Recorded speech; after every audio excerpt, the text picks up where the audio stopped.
의원 배지 달자마자 시어머니가 제 얼굴에 이혼 서류를 던졌습니다. 무식한 년이랑은 급이 안 맞으니 빈손으로 당장 꺼지라더군요. 15년 동안 식당 서빙하며 뒷바라지한 대가가 고작 이거라니. 억울해서 죽느니 차라리 그 인간들 머리 꼭대기에서 춤을 추렵니다. 어머니가 그토록 아끼는 그 금배지, 제가 지옥으로 치워드릴게요. 가장 화려하게 빛나는 날에 제가 터뜨릴 선물을 기대하세요. 탐욕에 눈먼 그들의 최후는 과연 어떻게 끝났을까요? 오늘의 사연 지금 시작합니다. 안녕하세요, 여러분. 오늘 제 속내를 좀 털어놓으려니 벌써부터 목이 다 매네요. 저는 경기도 어디쯤에서 작은 가게 하나 운영하며 사는 48살 박은수라고 합니다. 지금은 한강이 훤히 내려다 보이는 카페에 앉아 차가운 커피를 마시고 있어요. 창밖을 보는데 문득 그런 생각이 들더라고요. 사람들이 그러잖아요. 조강지처가 최고고 나중에 복 받으려면 아내한테 잘해야 한다고요. 근데 그건 다 배부른 소리고 세상 물정 모르는 소리더라고요. 권력이라는 게 참 무서운 독이 돼요.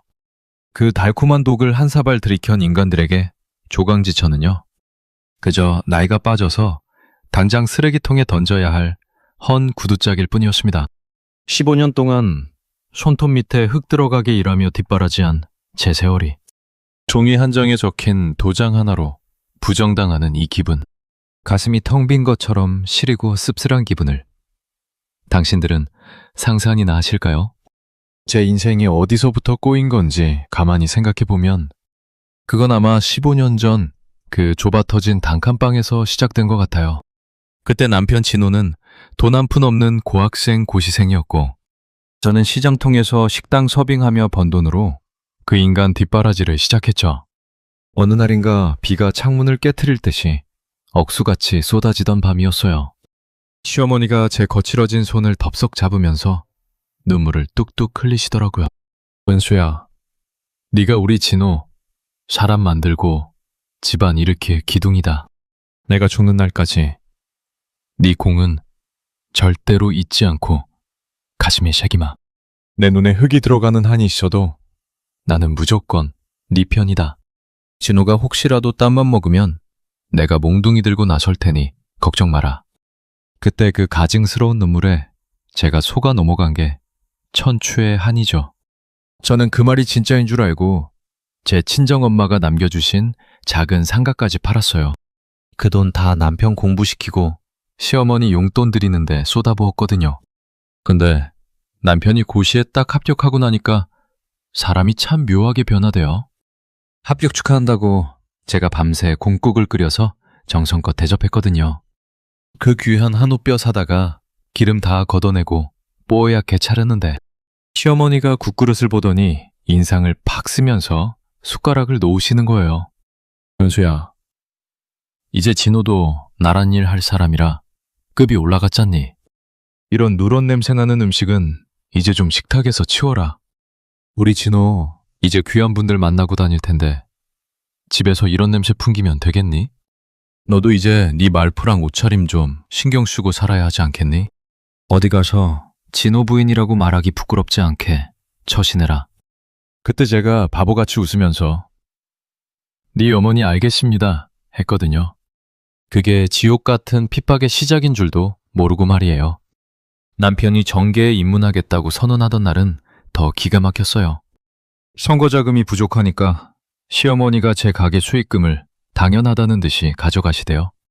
그러면서 던진 말이 아직도 가슴에 박혀서 칼날처럼 휘젓고 다녀요. 돈 몇 푼 보탰다고 어디 가서 유세 떨 생각은 꿈에도 마라. 네가 배운 게 있니? 아니면 집안이 좋기를 하니?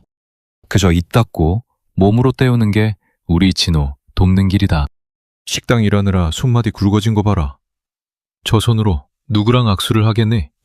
식당 일하느라 손마디가 다 굵어지고 거칠어진 제 손을 보면서 훈장이니 뭐니 치켜 세워주던 그 입으로 그런 소리를 하더라고요.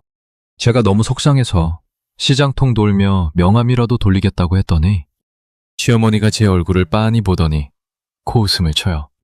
명함은 아무나 돌리는 줄 아니? 네 투박한 손으로 명함 주면 표 달아난다. 너는 그저 집안일이나 깨끗이 해놓고 손님 오면 뒤에서 음식이나 날라. 사람들이 너보고 누구냐 물으면 그냥 일 도와주러 온 사람이라 해라. 그게 우리 아들 도와주는 거고 네가 할 수 있는 최선이다. 어머니, 그래도 제가 명색이 부인인데 어떻게 일꾼이라 해요? 얘는 참 귀가 먹었니? 아들 앞들 맞고 싶어서 환장을 했어? 네가 나서면 급 떨어져 보인다는 소리다. 알아들어? 그때 남편 진호는 옆에서 차만 마시며 고개도 안 들더라고요. 15년 세월을 같이 산 사람인데 어떻게 저럴까 싶어서 가슴이 철렁했죠. 제가 나중에 남편 방에 들어가서 단둘이 있을 때 물어봤거든요. 여보, 당신은 정말 내가 창피해? 내가 시장에서 일한 게 죄야? 어머니가 하시는 말씀, 당신도 다 똑같이 생각하는 거냐고. 그랬더니 그 인간이 귀찮다는 듯이 넥타이를 풀어던지며 소리를 높여요. 당신 요즘 왜 이렇게 피해의식이 심해? 어머니가 틀린 말 하셨어? 내가 지금 얼마나 중요한 시기인지 당신이 제일 잘 알잖아. 나 지금 한 표가 아쉬운 상황인데 당신 그 거친 모습 보여서 좋을 게 뭐 있어? 당신은 왜 그렇게 속이 좁아? 큰일을 앞둔 사람 길을 꼭 이렇게 죽여야겠어? 조용히 뒷바라지나 해주는 게 그렇게 힘든 일이야? 아니, 내가 언제 길을 죽였다고 그래. 나도 힘들게 번 돈 다 내놨잖아. 그 돈 얘긴 이제 그만 좀 해. 누가 안 갚는데? 당신 그 돈 몇 푼 가지고 평생 생색낼 작정이야? 나중에 내가 의원 되면 다 보상해 줄 테니까 제발 입 좀 다물어. 그 말 한마디에 제 심장이 쩍 하고 갈라지는 소리가 들리더라고요.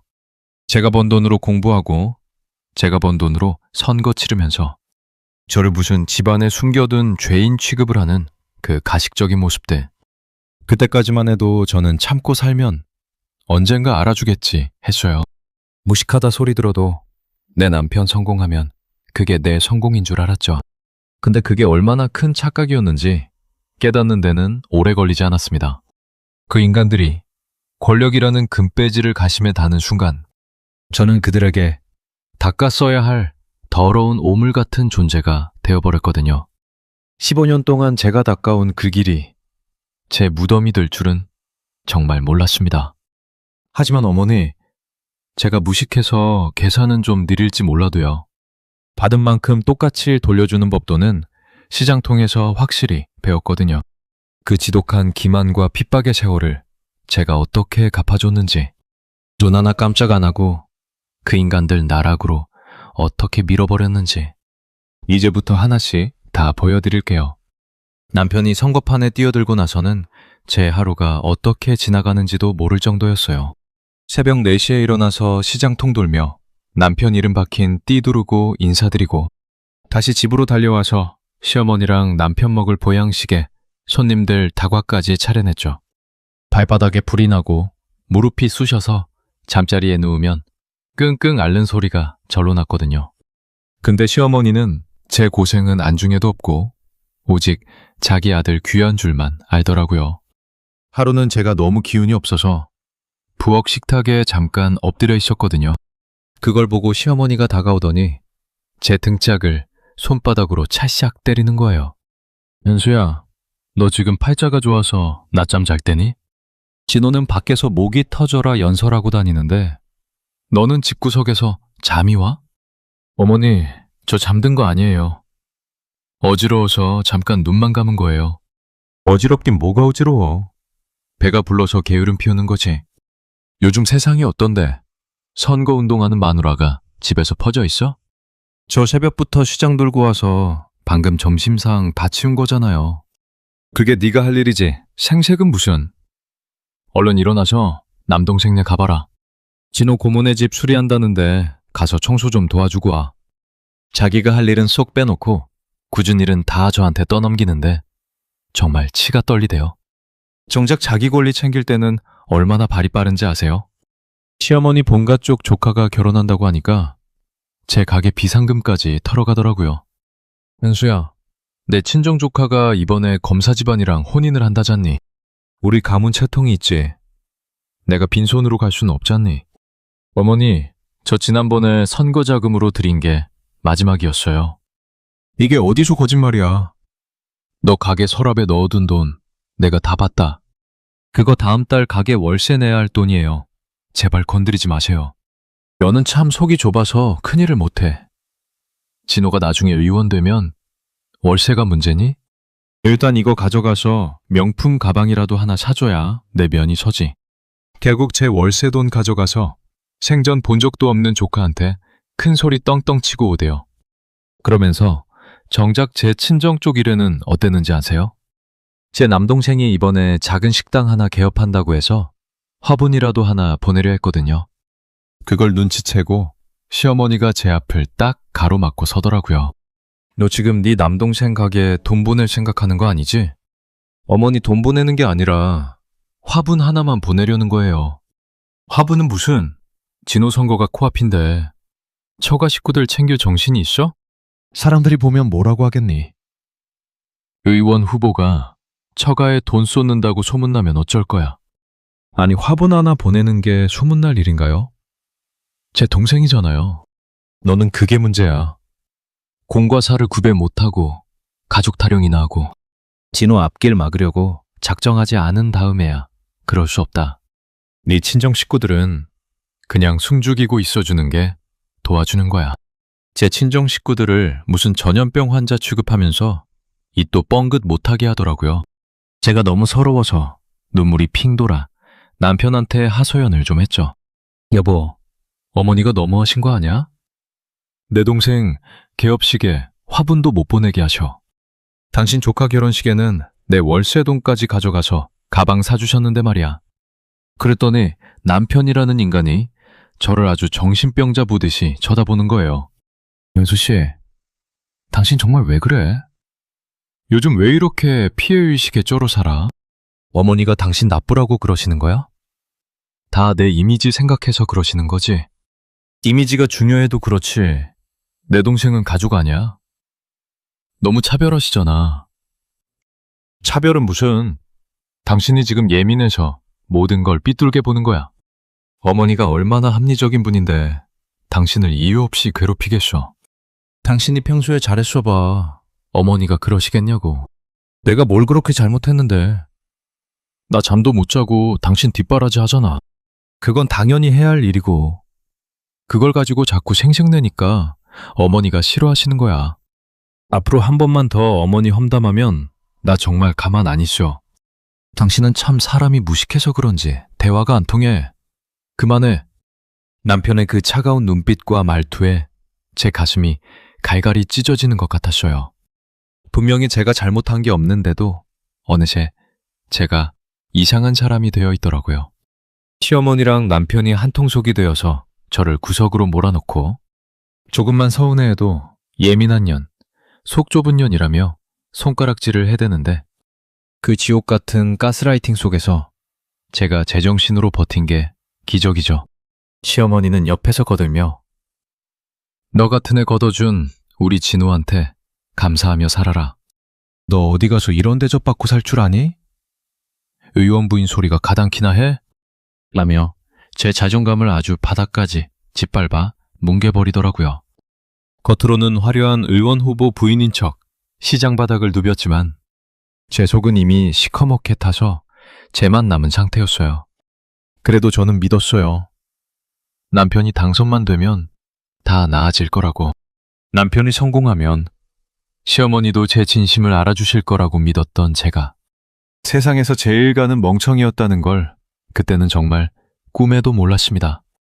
그 인간들은 처음부터 저를 사람으로 본 게 아니었어요. 자기들 성공을 위해 밑거름으로 쓰고 버릴 소모품 정도로 생각했던 거죠. 그 본색이 완전히 드러나기까지는 이제 며칠 남지도 않았습니다. 제 가슴에 대못을 박은 그 말 한마디 한마디들. 제가 하나도 안 잊고 다 가슴속 수첩에 적어두고 있었거든요. 어머니, 그리고 여보. 당신들이 나를 무식하다고 비웃었지. 그 무식한 여자가 머리가 돌면 얼마나 무서운지 곧 알게 될 거야. 당신들이 내 친정을 무시하고 내 자존심을 짓밟은 대가 아주 처절하게 그리고 지능적으로 갚아줄 준비가 끝났으니까 조금만 더 그 가짜 권력에 취해서 마음껏 웃고들 계세요. 그 웃음이 비명이 되는 건 정말 한순간일 테니까요. 드디어 남편의 선거가 끝나고 당선 확정이 코앞이던 날이었어요. 그 와중에 저희 친정아버지 칠순 잔칫날이 겹치고 말았죠. 저는 몇 달 전부터 이날만은 꼭 비워달라고 남편이랑 시어머니께 수차례 부탁을 드렸거든요. 어머니 아버님 칠순인데 이번만큼은 꼭 참석해 주셔야 해요.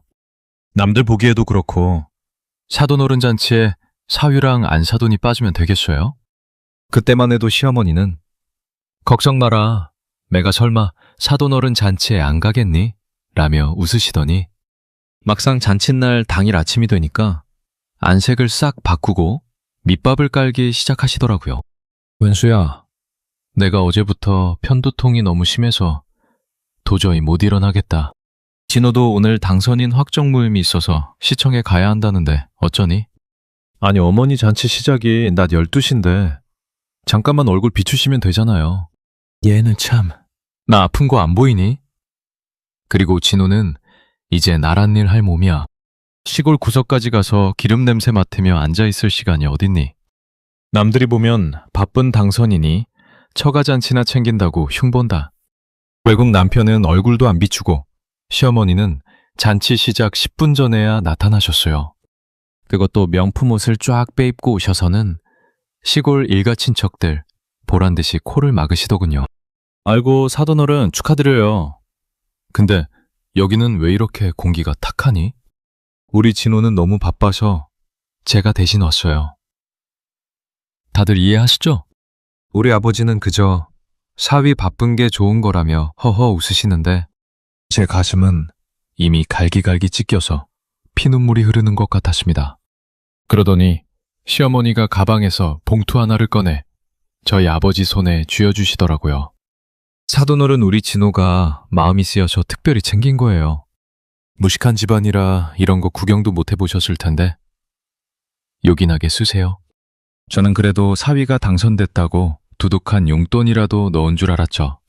잔치가 끝나고 손님들 다 보내드린 뒤에 아버지가 봉투를 열어보시는데 거기서 나온 걸 보고 저는 제 눈을 의심하며 그 자리에 주저앉고 말았습니다. 봉투 안에는 돈 한 푼 없이 종이 몇 장만 덜렁 들어있었거든요. 그게 뭔지 아세요? 남편의 국회의원 당선 축하연 초대장이었어요. 초대장 뒷면에는 시어머니의 그 삐뚤빼뚤하고 얄미운 글씨가 적혀있더군요. 사돈어른 이런 귀한 행사는 태어나서 한 번도 못 보셨을 것 같아 보냅니다. 잔치값 대신 이 초대장으로 노노강이나 하세요. 돈은 우리 진호 정치자금으로 썼습니다. 앞으로 우리 진호급이 달라지니 처가 식구들도 수준 좀 맞추고 사세요. 세상에 어느 사돈이 칠순잔치에 돈 대신 자기 아들 행사 초대장을 넣나요? 우리 아버지는 그 종이를 들고 손을 벌벌 떠시는데 저는 고개를 들 수가 없었습니다. 아버지, 죄송해요. 제가 정말 죽을 죄를 지었어요. 은수야 아니다. 진호가 오죽 바쁘면 그랬겠니? 너는 남편 뒷바라지나 잘해라. 끝까지 제 걱정만 하시는 아버지 모습을 보는데 제 안에서 뭔가가 툭 끊어지더라고요. 집으로 돌아오는 길에 저는 차 안에서 소리내어 울지도 않았습니다. 오히려 머릿속이 얼음물을 끼얹은 것처럼 차갑고 투명해지더군요. 그래요, 어머니. 당신들이 그렇게 급을 따지고 수준을 따지신다 이거죠? 돈 대신 초대장을 주셨으니 저도 어머니께 아주 특별한 선물을 드릴게요. 집에 도착하니 시어머니는 거실에서 다리를 꼬고 앉아 텔레비전을 보고 계시더군요. 어머니 잔치 선물 정말 잘 받았습니다. 아버지가 너무 감격하시더라고요. 그럼 그렇겠지. 너희 집안 평생에 그런 구경은 어디서 해보겠니? 그 감격 잊지 않으려고 제가 어머니를 위해 아주 큰 계획을 세웠어요. 계획은 무슨? 너는 그저 이번 진호 축하연 준비나 똑바로 해라. 네, 어머니. 이번 축하연은 제가 인생을 걸고 완벽하게 준비할게요. 제가 무식해서 계산은 잘 못해도 어머니가 주신 모욕은 토시 하나 안 틀리고 기억하거든요. 어머니가 저를 빈손으로 내쫓으려 하신 그 대가. 가장 높은 곳에서 가장 비참하게 떨어지는 게 어떤 건지 보여드릴게요. 저는 그날 밤 화장실 거울을 보며 차갑게 눈물을 닦아냈습니다. 이제 박은수는 죽었습니다. 15년 동안 바보처럼 희생만 하던 그 여자는 없어요. 대신 당신들의 그 가증스러운 가면을 전 국민 앞에서 벗겨버릴 복수의 화신만 남았죠. 어머니가 주신 그 조롱 섞인 쪽지. 제가 매일 밤 소리내어 읽으며 칼을 갈았습니다. 무식한 집안이라 구경도 못 해봤을 거다. 그래요, 어머니. 그 무식한 여자가 당신 인생을 어떻게 무식하게 박살내는지 이제부터 똑똑히 지켜보세요. 저는 이제 시작이니까요. 분노로 난동을 부리는 건 하수들이나 하는 짓이죠. 저는 가장 상냥한 미소로 당신들의 목을 서서히 조여가겠습니다. 당신들이 사랑하는 그 금배지가 당신들의 무덤이 되는 그날까지 제 복수의 톱니바퀴는 단 한순간도 멈추지 않을 겁니다. 이제 일주일 남았습니다. 당신들이 인생에서 가장 화려하게 빛날 그날이, 동시에 당신들이 가장 처참하게 무너질 그날이기도 하다는 걸 꿈에도 모른 채 마음껏 거드름 피우고 계세요. 그 비싼 양복과 명품 드레스가 피눈물로 젖게 해드릴 테니까요. 그날 이후로 저는 완전히 다른 사람이 되기로 결심했어요. 겉으로는 예전보다 더 상냥하고 고분고분한 며느리 연기를 시작했죠. 시어머니 앞에 무릎을 굽히고 앉아 사과하는 신용을 하는데 속에서는 역겨움이 치밀더군요. 어머니, 제가 그동안 배운 게 없어 속이 좁았나 봐요. 아버지 칠순 때 보내주신 초대장 보면서 제가 참 많이 깨달았어요. 우리 남편이 이렇게 큰 사람이 됐는데 제가 처가일로 징징거려 죄송합니다. 제 입에서 이런 소리가 나오니 시어머니 입꼬리가 귀에 걸리더라고요. 그래, 은수. 네가 이제야 철이 좀 드는구나. 진호 앞길에 너처럼 순종적인 마누라가 있어야 나라가 평안한 법이다. 앞으로도 그렇게 분수 지키며 살면 내가 너 박대하겠니? 저는 그 가증스러운 얼굴을 보며 속으로 차갑게 웃었습니다. 그럼요, 어머니. 그래서 제가 이번 당선 축하연은 제 손으로 직접 다 하려고요. 제 이름으로 된 상가 남은 거 처분해서 그 돈으로 아주 성대하게 치러드릴게요. 어머니는 그저 제일 비싼 드레스 고르시고 주인공 배전만 받으세요. 상가 처분한다는 소리에 시어머니 눈이 번쩍 뜨이더니 제 손을 덥석 잡대요. 어머나, 은수야. 너 정말 큰 결심했구나. 그래, 그게 다 진호 자산이고 네 자산 아니겠니? 업체 선정부터 내빈 초청까지 네가 다 맡아서 해봐라. 내가 공짜 인력 하나는 참 잘 뒀다니까. 허허허. 시어머니는 자기가 저를 완벽하게 통제하고 있다고 믿으며 득의양양해했죠. 하지만 그게 제 덫의 시작이라는 건 꿈에도 몰랐을 거예요. 저는 곧바로 행사 기획업체를 찾아가서 모든 프로그램을 제 마음대로 짰습니다. 남편의 홍보 영상이라며 맡긴 USB 안에는 아주 특별한 선물을 심어두었죠. 그동안 시어머니가 제게 퍼부었던 폭언들, 그리고 친정을 무시하며 보냈던 쪽지들. 무엇보다 시어머니가 남편 이름 팔아 지역 유지들에게 뒷돈 챙기던 녹취 파일까지. 그걸 감동적인 배경음악 뒤에 아주 교묘하게 편집해서 넣어두었습니다. 어머니가 저더러 무식해서 격이 안 맞다 하셨죠. 그래서 제가 어머니 수준에 딱 맞는 화끈한 무대를 준비했거든요. 행사장에 올 귀빈들에게 돌릴 기념품 가방도 제가 직접 챙겼습니다. 고급 수건과 답례품 사이사이에 제가 받은 것과 똑같은 쪽지를 복사해서 넣었죠. 무식한 집안이라 이런 거 구경도 못 해보셨을 것 같아 보냅니다. 라는 문구를 토시 하나 안 틀리고 그대로 적어서 말이에요. 그걸 본 정계 거물들과 지역 주민들이 어떤 표정을 지을지 상상만 해도 짜릿하더군요. 남편이라는 인간은 자기 아내가 상가까지 팔아 뒷바라지 한다니 입이 찢어지대요. 은수씨, 이번에 당신이 고생이 많네. 내가 의원 되고 나면 다 보상해줄게. 당신 정말 대단해. 역시 내 아내는 당신밖에 없어. 그 비겁한 입술로 내뱉는 칭찬이 어찌나 가증스럽던지. 여보, 당신이 잘 되는 게 제 유일한 소망인 거 알잖아요? 이번 축하연에서 당신의 진짜 모습을 사람들에게 확실히 보여줄게요. 저는 웃으며 대답했지만 속으로는 칼을 100번도 더 갈았습니다. 15년 동안 제가 닦아온 남편의 길을 제 손으로 무너뜨리는 작업. 그건 슬픈 일이 아니라 일종의 신성한 의식 같은 기분이 들더라고요. 시어머니는 행사 며칠 전부터 명품 샵을 드나들며 거드름을 피웠습니다. 연수야, 내 드레스 수선비가 꽤 나왔는데 이것도 네가 결제해라. 나중에 진호한테 청구하면 되니까 일단 네 돈으로 처리해. 그럼요, 어머니. 제가 당연히 해드려야죠. 마지막 선물인데요. 마지막이라니? 그게 무슨 소리니? 아, 아드님, 의원 되기 전 마지막 선물이라는 뜻이에요. 시어머니는 제 말에 뼈를 잃지 못하고 그저 돈 쓸 생각에만 취해 있더군요. 저는 남편의 선거 캠프에서 관리하던 후원금 장부와 비리 문건들도 챙겼습니다. 무식한 여자가 서류 뭉치를 들고 다니니 그저 종이 쪼가리인 줄 알았겠죠. 하지만 그 종이 한 장 한 장이 당신들의 숨통을 끊어놓을 단두대라는 걸 행사 당일 조명이 켜지는 순간 똑똑히 알게 되실 겁니다.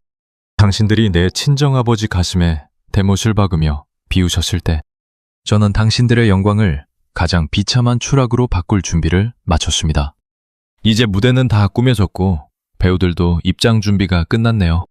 어머니, 그리고 여보, 당신들이 그토록 원하던 그 화려한 조명 아래서 제가 준비한 이 무식한 복수극이 어떻게 펼쳐질지 심장 꽉 부여잡고 기다리고 계세요. 세상에서 가장 우아한 모습으로 당신들의 가면을 찢어 발겨드릴 테니까요. 일주일의 시간이 마치 1년처럼 길게 느껴졌지만 드디어 운명의 그날 아침이 밝아오고 있었습니다. 저는 거울 속의 저를 향해 차갑게 미소 지으며 마지막 점검을 마쳤습니다. 자, 이제 시작해볼까? 드디어 운명의 날인 당선 자축연 겸 출판기념회 아침이 밝았습니다. 서울에서 제일 비싸다는 호텔 연회장은 입구부터 화환이 끝도 없이 늘어섰더군요. 시어머니는 새벽부터 강남 미용실에서 머리를 하늘 높이 세우고 나타나셨어요. 번쩍거리는 명품 드레스를 입고 진주 목걸이를 두른 꼴이 어찌나 가관이던지. 은시야, 너는 오늘 주인공이 누구인지 확실히 알겠지? 네, 어머니. 오늘 주인공은 단연코 어머니랑 그쪽이시죠? 그쪽이라니. 의원님이라고 불러야지. 너는 참 입이 안 떨어지니? 아직 취임 전이라 입에 안 붙어서요. 오늘은 특별한 날이니 이해해 주세요. 제 대답이 마음에 안 드는지 눈을 흘기면서도 자기 치장에 바빠져 넘어가더라고요. 남편 진호는 이미 대권이라도 잡은 양 어깨를 잔뜩 부풀리고 돌아다녔어요. 지역 유지들이며 정계 거물들이 악수를 청하니까 입이 귀에 걸리더군요. 아이고, 김 의원님, 당선을 축하드립니다. 역시 대단하십니다. 별 말씀을요. 다 여러분들이 도와주신 덕분 아니겠습니까?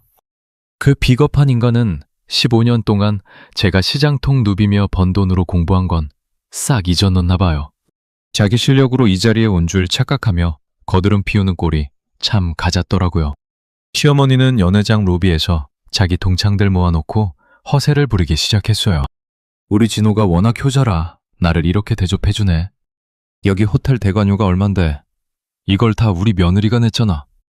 애가 좀 무식해서 그렇지 돈 하나는 잘 벌어서 쓸모가 있더라고.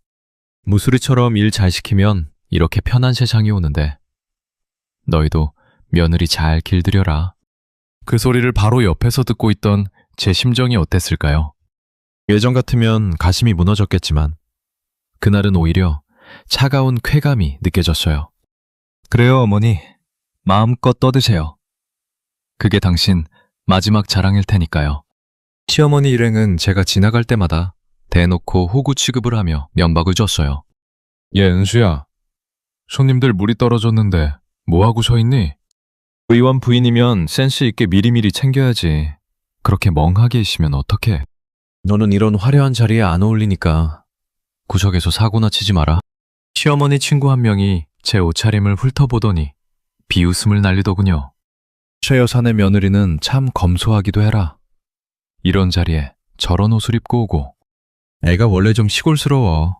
허허, 이해해줘. 저는 그들의 조롱을 우아한 미소로 받아치며 한마디 건넸습니다. 어머니, 제가 주인공인 어머니 돋보이시라고 일부러 수수하게 입은 거예요. 오늘 제가 준비한 이벤트가 시작되면 아마 다들 저만 보게 될 텐데 괜찮으시겠어요? 이벤트? 그래, 너 상갑한 돈으로 준비했다니 기대는 하마. 시어머니는 탐욕스러운 미소를 지으며 제 어깨를 툭툭 치고 지나갔어요. 영 회장 안은 이미 오케스트라 선율이 흐르고 최고급 스테이크 냄새가 진동했죠. 남편은 단상 위에서 축사를 준비하며 원고를 고치고 있었고, 시어머니는 VIP석에 앉아 다른 의원 부인들에게 거들먹거리기 바빴습니다. 저는 행사장 구석 기계실로 가서 제가 준비한 진짜 원고를 최종 점검했어요. USB 안에 담긴 그 지독한 진실들이 터져 나오기만을 기다리는 시한폭탄 같더군요. 여러분, 이제 곧 행사가 시작됩니다. 모두 자리에 앉아주세요. 사회자의 안내 멘트가 나오자 장매 조명이 서서히 어두워졌습니다. 시어머니는 자, 이제 우리 진호 인생 다큐멘터리가 나올 거야 라며 박수를 쳤죠. 남편도 아주 비장한 표정으로 스크림을 바라보며 감동할 준비를 하더라고요. 하지만 그들이 기대했던 남편의 찬란한 성공 신호 대신 그 스크린을 가득 채울 것은 그들이 15년 동안 짓밟아온 한 여자의 눈물이었습니다. 저는 가방 속에 챙겨온 진짜 선물 보따리를 꽉 쥐었습니다. 손끝이 떨렸지만 그건 두려움이 아니라 말할 수 없는 희열 때문이었죠. 어머니 아버님 칠순잔치 때 보내주신 그 초대장. 제가 오늘 이 자리에서 수천 배로 이자 쳐서 돌려드릴게요. 당신들이 그토록 사랑하는 그 가짜 품격. 제가 오늘 바닥까지 털어드릴게요. 저는 연회장 뒤편 어둠 속에서 무대 조명이 켜지기만을 기다렸습니다. 폭풍 전야의 고요함처럼 연회장은 일순간 조용해졌고 모두의 시선이 메인 스크린으로 집중되는 바로 그 찰나. 저는 재생 버튼을 향해 제 투박한 손가락을 과감히 뻗었습니다. 자, 이제 지옥의 문을 열어볼까요? 드디어 연회장의 모든 조명이 꺼지고 거대한 메인 스크린에 불이 들어왔습니다. 남편은 단상 옆에서 아주 겸손한 척 고개를 숙이고 감동적인 표정을 짓고 있었죠.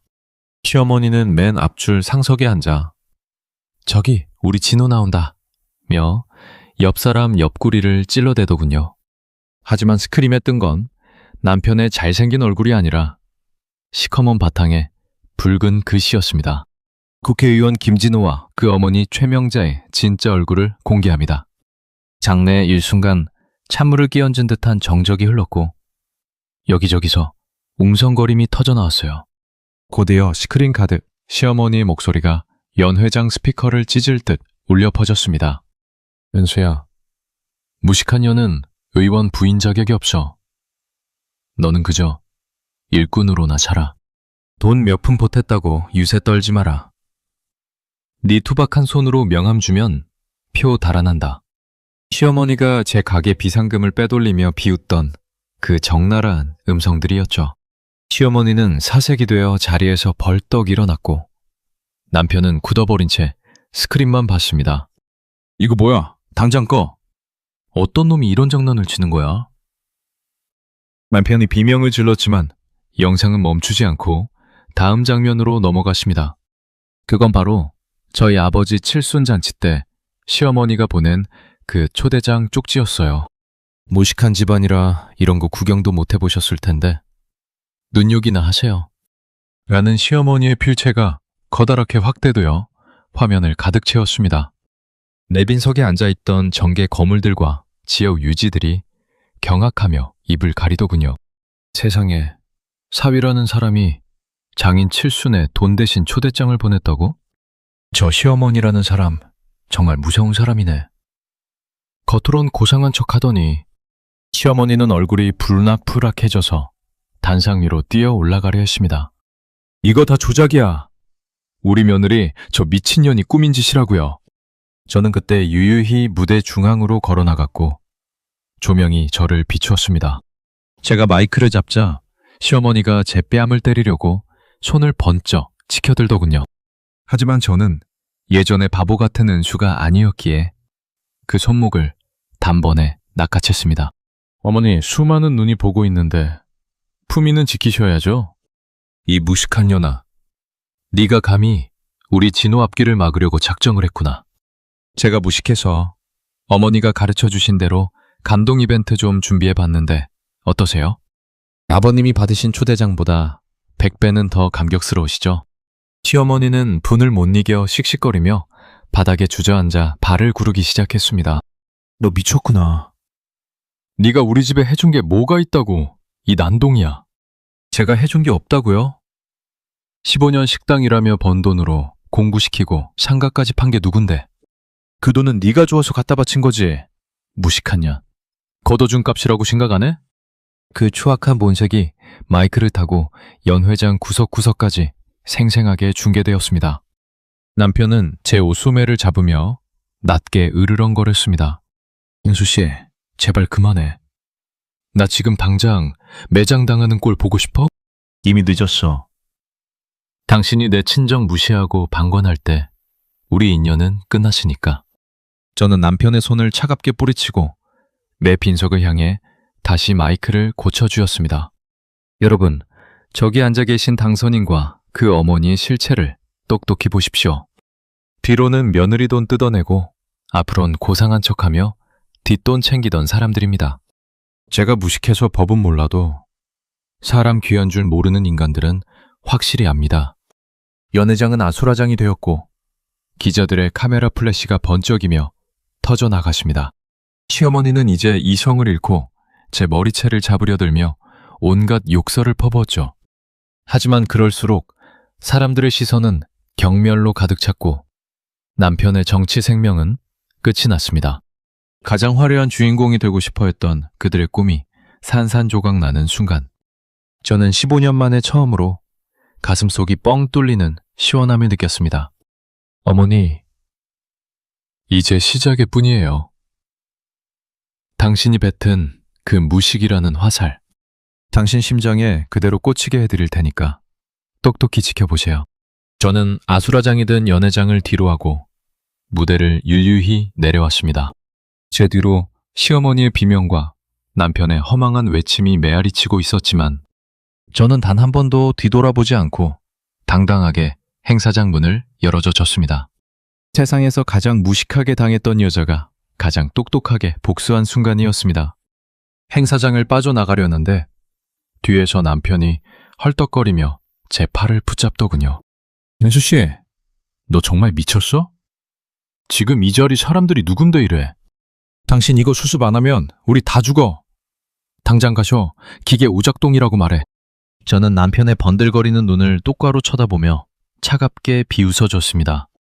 우리? 누가 우리야? 당신이랑 어머니가 나를 우리라고 생각한 적이나 있어? 친모처럼 부려먹고 돈 필요할 때만 찾던 게 누군데 이제 와서 우리 타령이야? 그때 시어머니가 머리가 다 흐트러진 채로 달려와서 제 앞을 가로막았습니다. 이 독한 년, 네가 감히 내 아들 앞길을 이렇게 망쳐놔? 내가 너 같은 걸 며느리라고 들인 게 내 인생 최대 실수다. 저는 시어머니 면전에 대고 아주 천천히 그리고 또박또박 말해줬습니다. 어머니가 저더러 무식해서 급이 안 맞는다고 빈손으로 나가라 하셨죠? 네, 제가 무식해서 어머니가 시키는 대로 똑같이 돌려드린 것뿐이에요.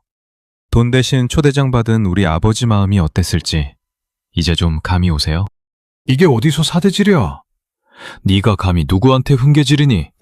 시어머니가 또 손을 올리려 하길래 저는 가방에서 서류 뭉치 하나를 꺼내 던졌습니다. 그건 시어머니가 남편 이름 팔아 뒷돈 챙기며 기록했던 비밀 장부 복사본이었죠. 어머니, 이거 보시고도 계속 소리 지르실래요? 여기 적힌 명단이랑 금액들 제가 이미 검찰이랑 언론사에 다 보냈거든요. 시어머니는 장부를 보자마자 얼굴이 흑빛이 되어 손을 벌벌 떨더군요. 너 너 이걸 어떻게? 은수야, 내가 잠깐 정신이 나갔었나 보다. 우리가 가족인데 이럴 게 뭐 있니? 일단 집에 가서 조용히 얘기하자, 응? 조금 전까지 머리채 잡으려던 사람이 장부 하나에 바로 꼬리를 내리는 꼴이라니. 저는 남편 가슴팍에 미리 준비해온 이혼 서류를 아주 세게 꽂아주었습니다. 집은 당신들이나 가세요. 나는 이제 내 집으로 갈 테니까. 이혼 서류에 이미 내 도장 찍었으니 당신도 군말 말고 찍어. 위자료랑 계상분할? 내가 15년 동안 쏟아부은 돈 이자까지 쳐서 다 청구할 거야. 남편은 서류를 들고 만연자실한 표정으로 저를 바라보며 매달렸습니다. 은수 씨, 제발 한 번만 봐줘. 내가 정말 잘못했어. 어머니가 시켜서 그런 거야. 당신 없으면 나 의원직은커녕 감옥 가게 생겼어. 제발 살려줘. 남 탓하는 그 비겁한 버릇은 여전하네. 당신 감옥 가는 게 내 알바야? 당신들이 그렇게 소중히 여기던 금배지랑 품이 이제 바닥에 굴러다니게 됐으니 어디 마음껏 구경이나 하면서 사세요. 나는 이제 당신들 지옥에서 나갈 거니까. 저는 구차하게 바짓가랑이를 붙잡는 남편을 구두굽으로 사정없이 짓밟고 멍하게 서 있는 시어머니를 차가운 눈빛으로 흩어준 뒤 등을 돌렸습니다. 연회장 입구에는 이미 기자들이 구름처럼 몰려와 셔터를 눌러대고 있었죠. 저는 당당하게 고개를 들고 그 카메라 세례를 받으며 호텔 로비를 걸어 나갔습니다. 어머니, 제가 무식해서 한번 끄는 인연은 다시 있는 법을 모른답니다. 당신들이 15년 동안 나를 무시한 데가 이제부터 뼈저리게 느끼게 될 거예요. 밤 공기가 어찌나 시원하고 달콤한지 15년 만에 처음으로 숨을 쉬는 것 같더군요. 제 뒤로 호텔 직원에 의해 끌려나가는 시어머니의 비명소리가 들려왔지만 저는 단 한 번도 고개를 돌리지 않고 미리 대기시킨 택시에 올라탔습니다. 기사님, 제일 멀고 공기 좋은 곳으로 가주세요. 제 인생의 첫 여행이거든요. 가슴속에 묵직하게 얹혀있던 체진이 쑥 내려가는 기분에 절로 콧노래가 나왔습니다. 무식하다고 무시당하던 조강지처의 화려한 반격은 이제 막 일막을 내렸을 뿐이죠. 앞으로 당신들에게 쏟아질 사회적 매장과 법의 심판은 훨씬 더 매울 테니까. 그 비싼 드레스랑 양복 입고 눈물 젖은 빵이나 마음껏 드시길 바랄게요. 저는 이제 박은수라는 이름 석자로 다시 태어나서 진짜 인생을 살러 갑니다. 당신들이 처박힌 그 시궁창에서 평생 제 뒷모습이나 부러워하며 사세요.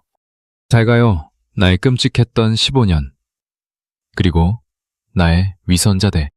나 박은수는 이제 당신들이 감히 쳐다보지도 못할 만큼 높은 곳으로 갈 테니까요. 그날 호텔에서 화려하게 불꽃놀이를 터뜨리고 나온 뒤로 세상이 아주 난리가 났더군요. 다음날 아침에 눈을 뜨니 텔레비전 뉴스마다 남편 얼굴이 대문짝만하게 박혀 나오는데 금배지 달고 일주일 만에 도덕성 논란으로 당에서 제명 권고를 받았다는 소식이었죠. 저는 제가 직접 나서서 그 인간들 욕하고 다닐 생각은 눈꼽만큼도 없었습니다.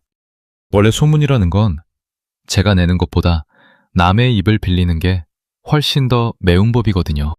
저는 평소에 시어머니가 무식하다며 대놓고 무시하던 당원 부인들 모임이 생각났어요. 그분들 중에는 지역에서 입김 세고 말 옮기기 좋아하는 분들이 한두 분이 아니거든요. 저는 그분들 중 제일 입이 가벼운 사모님 한 분께 살짝 연락을 드렸습니다. 사모님, 그동안 저희 어머니 때문에 마음고생 많으셨죠? 제가 너무 죄송해서 어머니가 그동안 사모님 뒷담화 하신 녹취록들 다 정리해뒀어요. 어머니가 사모님더러 돈만 많지 근본 없는 집안이라고 비웃으시던데 제가 다 속상하더라고요.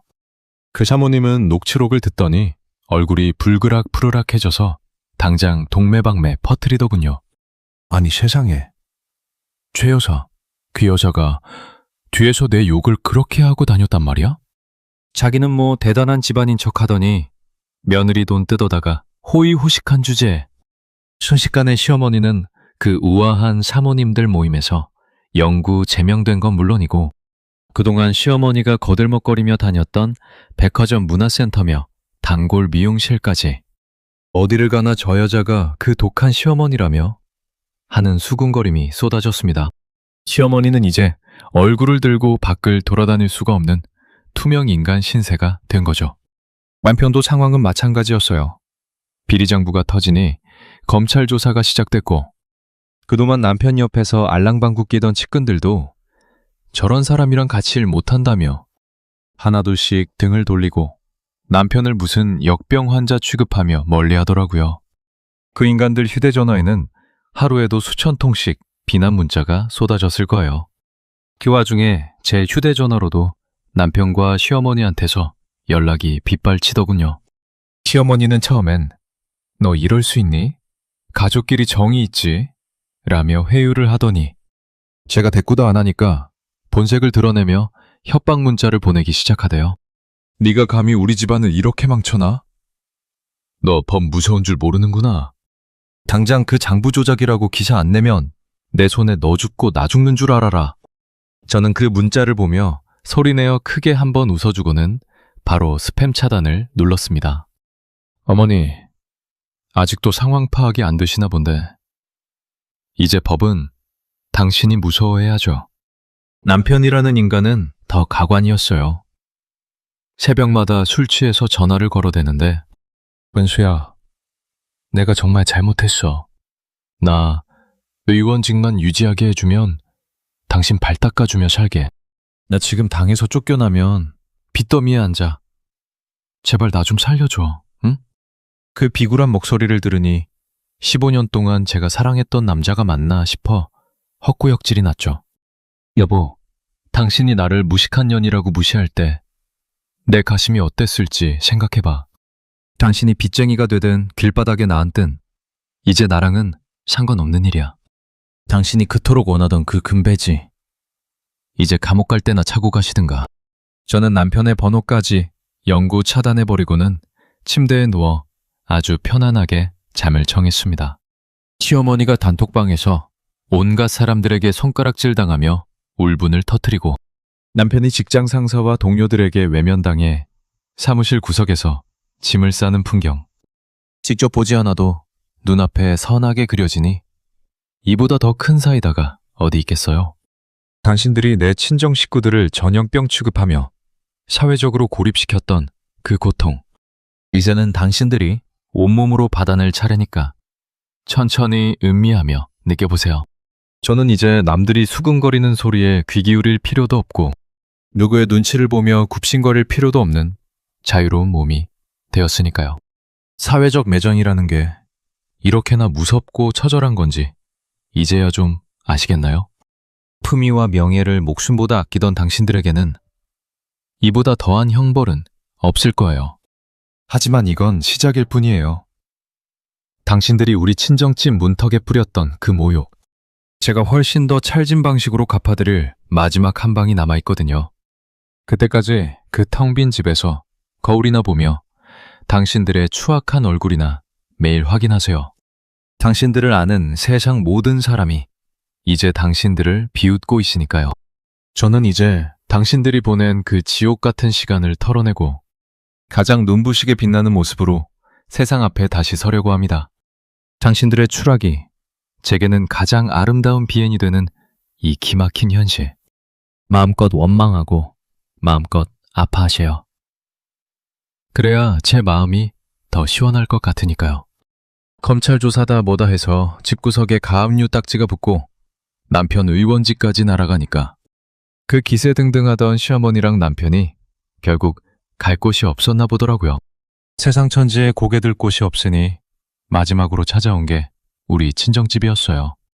제가 이사한 곳을 어떻게 알아냈는지 비가 부슬부슬 내리는 날이었는데 대문 밖에서 시어머니의 그 앙칼진 목소리가 담벼락을 넘어 들리대요.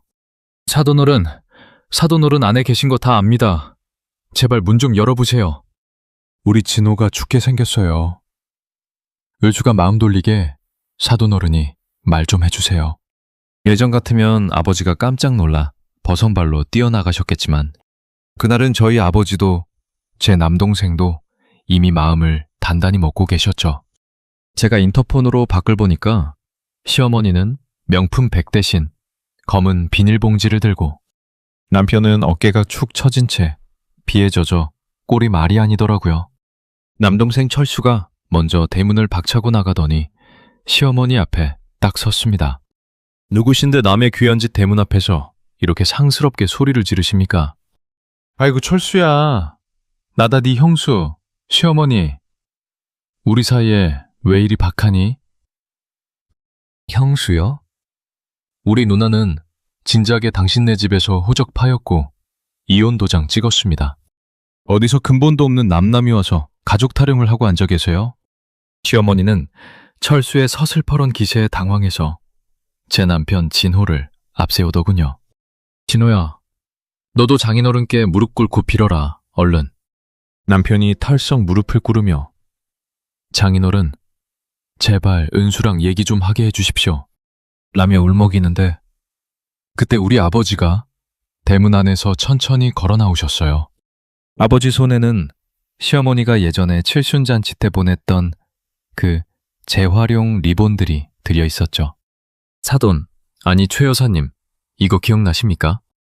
우리 집안이 무식해서 꽃다발 같은 건 준비 못했고 당신이 준 거 그대로 모셔뒀소. 아버지는 그 시든 리본들을 시어머니 목에 칭칭 감아주며 아주 차갑게 말씀하셨어요. 자식 농사 망치고 나라 망신시킨 훈장이라 생각하고 이거라도 가져가쇼. 그리고 여기 우리 은수가 무식해서 거스름돈은 안 받는다니 이거 들고 꺼지쇼. 아버지가 시어머니 얼굴에 10,000원짜리 한 장을 툭 던지시는데 어찌나 통쾌하던지 시어머니는 아이고 사돈어른 이럴 수가 있습니까? 라며 바닥에 주저앉아 통곡을 하대요. 그때 제 남동생 철수가 부엌에서 소금 한 바가지를 들고 나오더니 시어머니랑 남편 머리 위로 사정없이 소금을 뿌려대기 시작했습니다. 어디서 무식한 것들이 남의 귀한 집 대문에 발을 들여서 부정타게 해. 이 소금도 아까우니까 한 톨도 남기지 말고 다 주워가지고 당장 나가. 동네 사람들, 여기 조강지 쳐버리고 비리 저지른 국회의원 놈 왔어요. 구경하세요.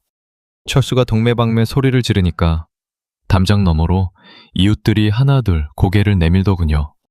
아이고, 저 사람이 그 뉴스에 나온 그 사람이야? 낯짝도 두껍지. 시어머니라는 사람은 며느리 돈 뺏어다가 명품 칠갑하더니 꼴 좋네. 동네 사람들의 비웃음과 손가락질이 쏟아지자 시어머니는 얼굴을 가리고 남편은 비틀거리며 시어머니를 부축해 도망치듯 골목길을 빠져나갔습니다.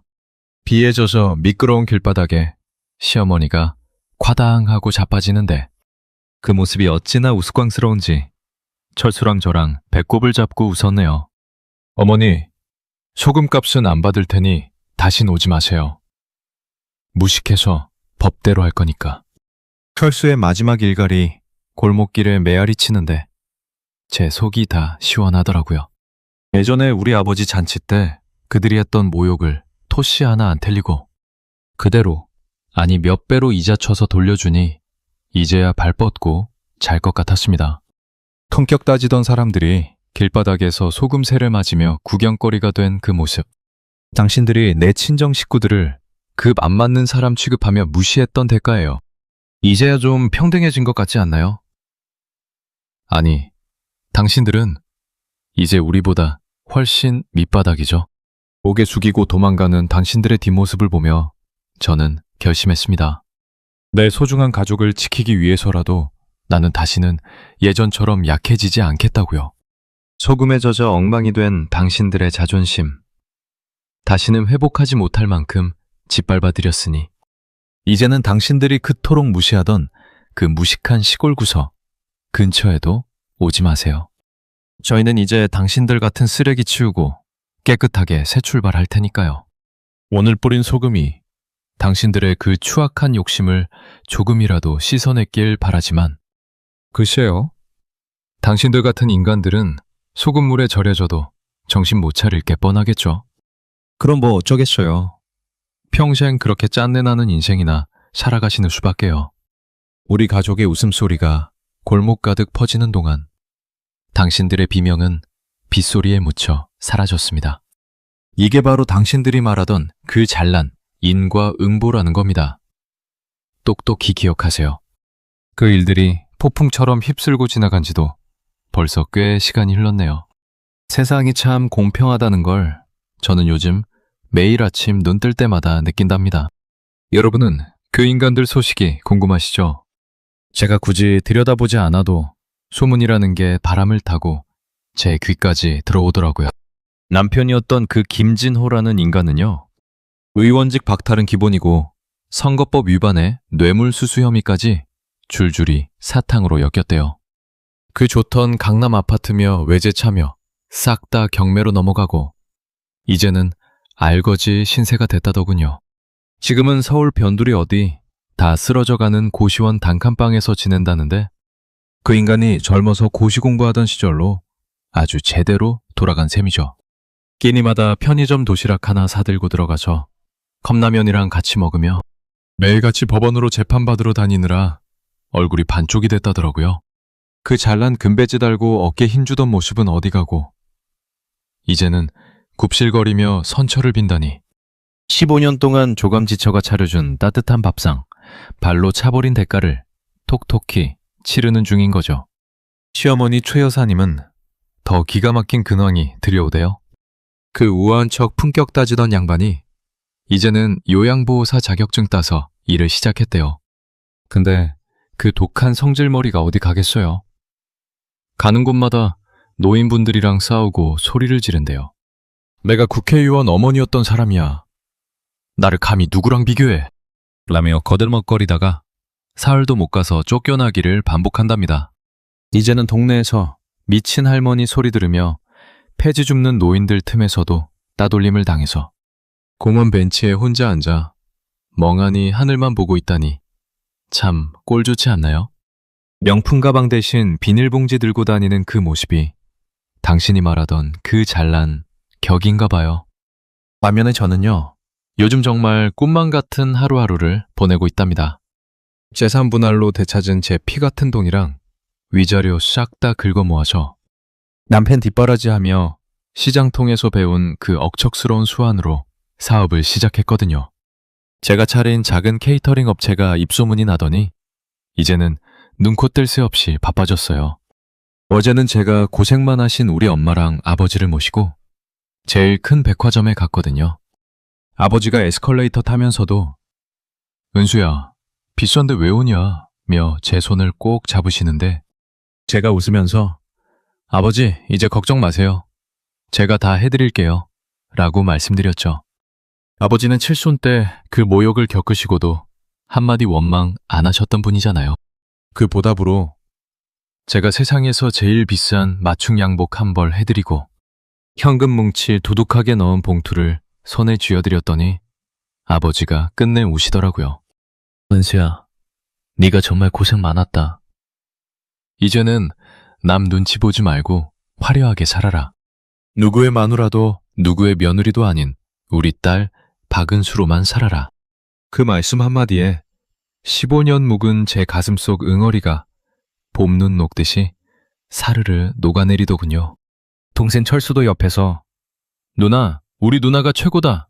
라며 저를 번쩍 안아주는데 세상에 내 편이 있다는 게 이렇게나 든든하고 행복한 건지 처음 알았습니다. 우리는 맛있는 고기를 구워 먹으며 밤새도록 웃고 떠들었답니다. 그 인간들 이름은 이제 우리 집에서 금기어가 됐지만 아무도 서운해하지 않았죠. 우리의 웃음소리가 마당 가득 퍼지는 걸 보며 비로소 저는 자유를 느꼈습니다. 지금 저는 한간이 아주 훤히 내려다 보이는 전망 좋은 오피스텔에 혼자 삽니다. 아침마다 향긋한 커피 한 잔 내리며 통창 밖으로 흐르는 강물을 보는데 문득 휴대전화가 진동하며 화면이 밝아지더라고요. 확인해보니 차단 목록에 있는 시어머니 번호로 부재중 전화가 벌써 101복 통째였어요. 아마 또 돈 좀 빌려달라고 아니면 진호 재판비 좀 보태달라고 매달리려는 거겠죠. 저는 그 번호를 보며 예전처럼 가슴이 떨리지도 화가 나지도 않았습니다. 그저 먼지 묻은 물건을 보듯 무표정하게 휴대폰을 가만히 내려다보았죠.